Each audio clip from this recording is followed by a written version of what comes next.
direct the movement here in Birmingham to desegregate Birmingham, integrate the schools. And Dr. Abernathy told me one day that he and Dr. King considered Fred Shuttlesworth the bravest warrior of all in the movement. Why? Because he was over here fighting this battle basically alone, fighting the Klan, and you know he was just out here. He just refused to back down. And Dr. Abernathy said to me, he said, Tyrone, he said, Fred told us we had to come. It was not like he asked us, we had to come. And he said that's how we ended up here. But I came with James Orange, spent a lot of time over here with James Orange. And we had Andrew Marset, who was another SCLC field staffer from Birmingham. I believe he's passed on also now. Mr. Brooks, tell me about James Owens and what is it, Marion? Jimmy Lee Jackson. Oh yeah. Well, we go into Marion later, and that's when that story needs to be told. When we I'm ahead of myself. Yeah, Dr. Babs will take us down to Marion after we leave Montgomery. Because that's where the movement started. After Jimmy Lee Jackson was murdered, and Jimmy Lee Jackson was he was shot on February the 18th and died on February the 26th. And his death really sparked the movement. He really ignited a movement. His death to march from Selma to Montgomery. I wasn't here, of course. Jane Bevel and all those guys were over here in Alabama. Jose Williams, C.T. Vivian, Dorothy Cotton, all of them. And I wasn't here. I didn't get here until I didn't get to Alabama really to march from Selma to Montgomery until March 21st, as I said today in Atlanta. But my memories of Birmingham are not that deep, other than what I've read and learned over the years. I would come back sometime with Dr. Abernathy when he was doing revivals. Here, he would come over and ask me to ride with him or drive him over here. So, those are my memories. But I cherish those moments with James Orange because he knew Birmingham like the palm of his hand. He could tell you the streets and all the little places, the little clubs, and he knew all the good eating places, the little cafes, and he would take me with him. But Governor Roy Barnes, the best governor in the history of Georgia, used to say in his speeches that Birmingham was destined to be the leading city in the South, but George Wallace spoiled it.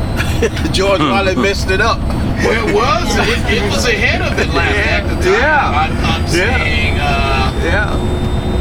and one of the reasons why they don't have a professional sports team here anywhere in Alabama is because all of the pro teams used to have farm teams here, but they wouldn't let blacks play on the farm teams, and so they left Alabama, and to this day that's why Alabama has no pro team. They're a college state, but no pro team. But they were the leading light of the South.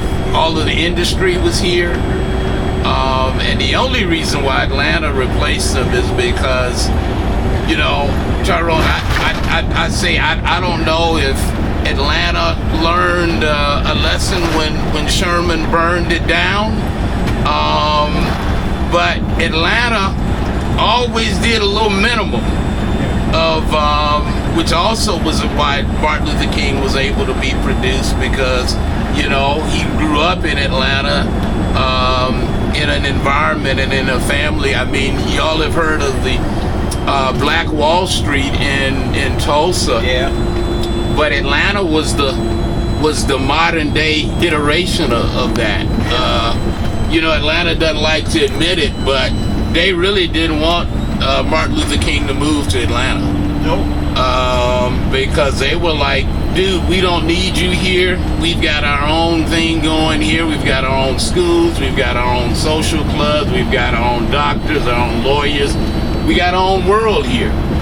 It was separate. And we don't need you coming in here and messing up. but he had to live in Atlanta because that's the only place he could be protected. Because my grandfather, Martin Luther King Sr., had so much clout in Atlanta. He was keyed in with the local sheriff, the local police chief, and literally back in that day, the FBI worked a lot more closely with local police departments than they do now. So literally the Atlanta police chief would call my grandfather and say, okay, we've just got a request from the FBI, to plant a bug here. And so he knew what was going on, but he welcomed it because he wanted people to know what was going on. They didn't have anything to hide. So Andrew Young talks about that all the time, how they welcomed the FBI. As a matter of fact, they had a plan in the finance department. Jim Harrison was an undercover plan. That's right. And that's how they try to get you with the money. That's right. And so they just knew they were going to find some improprieties there. And so they literally planted a guy, and after they discovered the guy, they did not fire him. They let him stay there because here again, he wanted them to know that, hey, I got nothing to hide here. Come on down, look in every way, look in every corner you want to look, because you won't find anything. And then last but not least, Tyrone was talking about Fred Shuttlesworth, and I just wanted to add that the Birmingham Airport, which is the airport for the state of Alabama, much like Hartsville in Atlanta is the airport for the state of Georgia, but it's now named after Fred Shuttlesworth. Yes. As another indication of just his impact here in Birmingham. Yes. And I came over with Charles Steele and Ralph Poirel and Frederick Moore right after the city of Birmingham, led by a black mayor and a majority black council, voted to honor Reverend Shuttlesworth with the naming. And I was at 16th Street Baptist Church when he was wheeled in a wheelchair by his new wife. And he saw me and he waved at me and he said, I was just with you in Georgia a few weeks ago down in Savannah. I said, yes, we honored you at the Georgia Association of Black Elected Officials at our convention at Savannah State University. And James Orange and all of them were there, of course. But Reverend Shuttlesworth, the name of Fred D. Shuttlesworth on this airport is very, very important for you all to understand. Yeah. Because he was a man who almost died during the early days of the movement in Birmingham. And as I said, Dr. Abernathy said to me that he insisted that he and Martin, his best friend Martin Luther King Jr., come to help him. When I spoke at the dedication at 16th Street Baptist Church, Charles Steele handed me the mic, and I said, I'll just take a minute. I won't be long, but I have to say this. I'm proud of what you all have done for Fred D. Shuttlesworth, but we dropped the ball in Atlanta because years ago, when I was just a rookie, right after the assassination, Ralph Abernathy, Jose William, Andy Young, all of those leaders should have said, we are going to demand that the city of Atlanta name this airport the Martin Luther King Jr. International Airport. And everybody looked at me and said, well, what about Maynard Jackson? I said, well, Maynard Jackson could have a wing, Hartsfield could have a wing, a terminal, or whatever you want to call it. I said, but that airport in Atlanta ought to be called the Martin Luther King Jr. International Airport, because Martin Luther King Jr. was born in Atlanta. And Maynard was not. He's born in Texas. Of course, came to Georgia as a little boy. But I said that, and it's on the record. I said, we dropped the ball. We dropped the ball. We should be flying into the Martin Luther King Jr. International Airport as we come from anywhere in place in the world where those planes are landing or taking off. That was just my thoughts that night. And the church, 16th Street Baptist Church, said, amen, amen. But I was over here after they dedicated the airport for Reverend Shuttlesworth. It was an honor to be here. But Charles Steele brought me with him, really. He was the one invited. I was not invited. He just said, come go with me to Birmingham. And I ended up over here with him. But the Negro Leagues had a major part of Major League Baseball coming out of Birmingham, the Negro Leagues. Satchel Paige and all those guys that we read about all the time, Buck Moore, even Frank Robinson, Willie Mays, all those guys who played Major League Baseball. We used to watch them on TV, and we idolize them.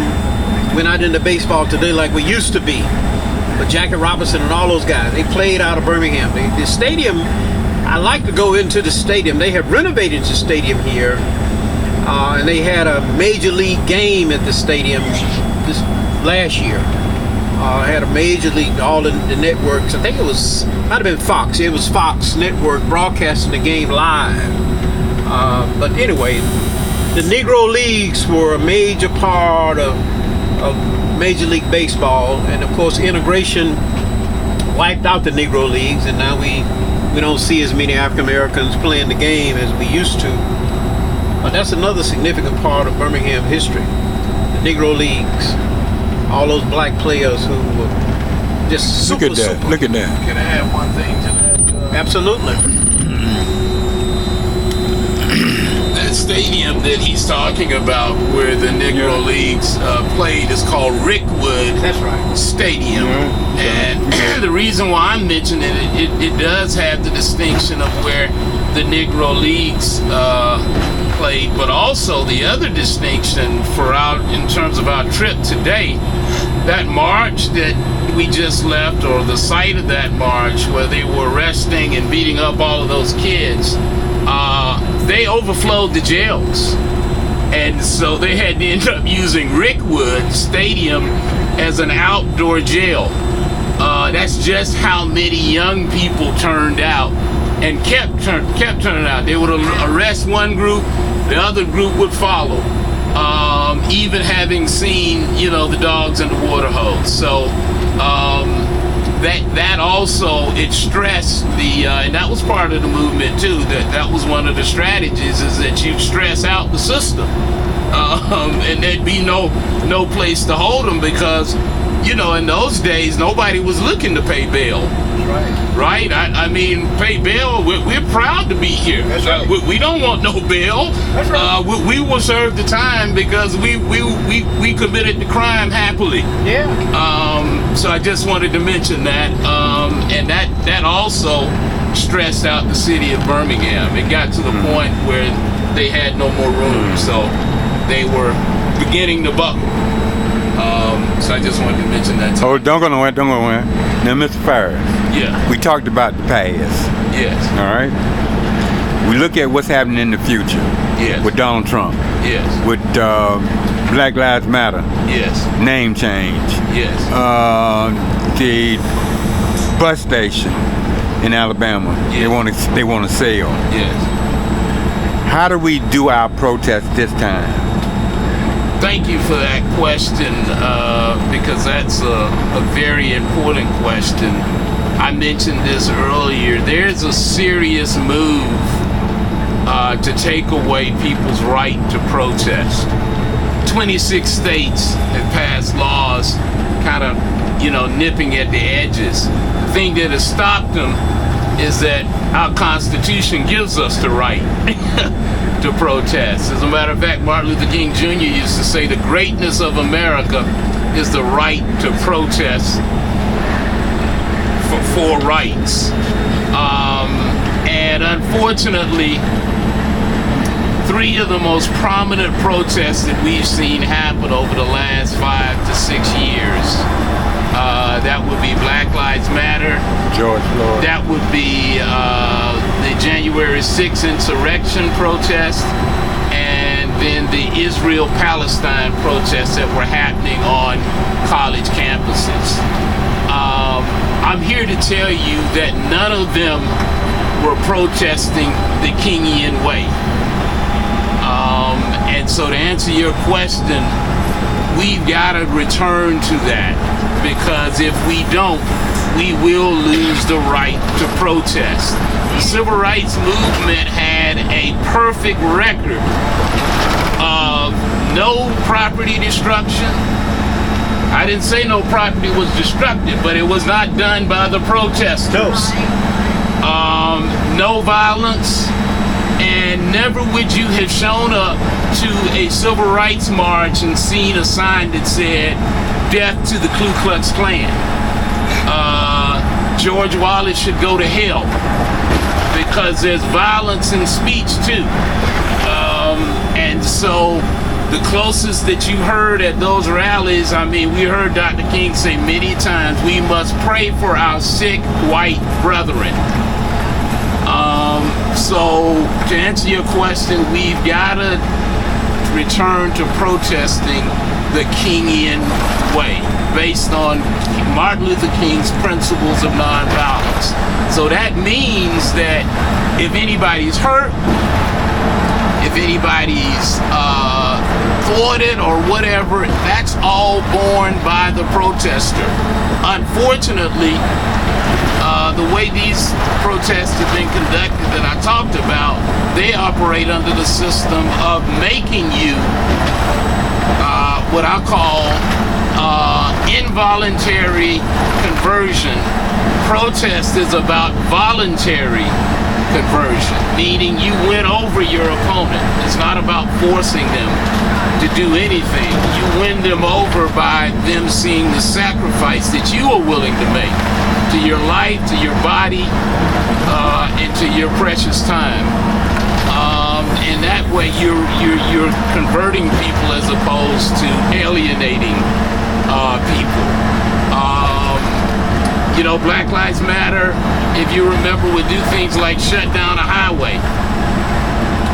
Dr. King led marches down the highway. But if you look at those films, they were marching and cars were still able, they had to slow down, but cars were able still to go about their business, right? And so as those cars were passing by, what you were trying to do is, I wonder why these people are out here putting their lives on the line to march for this. Maybe that's something I need to find out, as opposed to shutting down a highway, right? And people are stranded there for 30 minutes to an hour, can't go anywhere.